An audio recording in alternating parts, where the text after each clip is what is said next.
Hello friends, जय जगन्नाथ।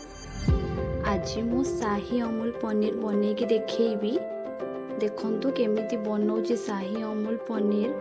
से सब कौन कौन जिनस दरकार ये मुझे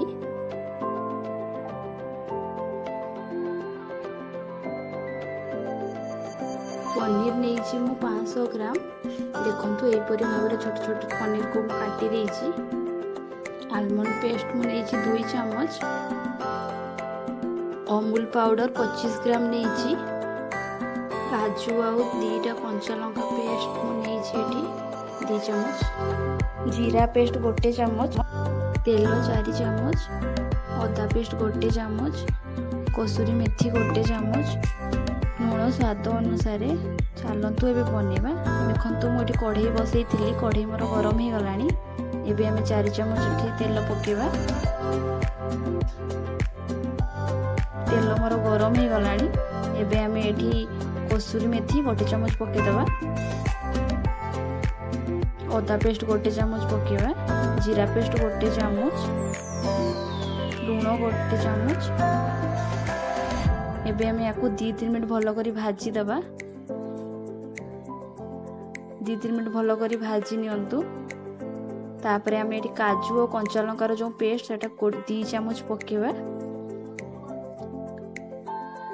आलमंड पेस्ट 2 चम्मच पकेवा। तापरे मसला को आपण 10 मिनट भल करी भाजंतु। जेपर्यंत तार कंचा स्मेल न जीव से पर्यंत भल करी भाजी नियंतु। देखंतु मोर एठी पूरा भल करी भाजी हो गलानी। एबे मो एठी 1 ग्लास पानी ऐड करिवि। पानी ऐड करके 10 मिनट फुटवा छाड़ी देवी।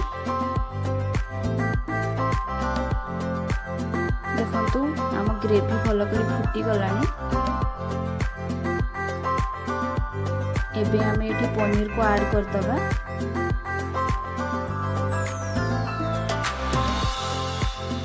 पनीर को ऐड करके आपण ये 1 चम्मच चीनी पकेबे।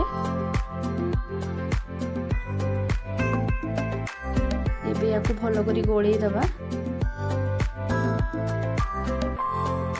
देखो ये अमूल पाउडर को भल करी गोलई करी रखी देइतिली।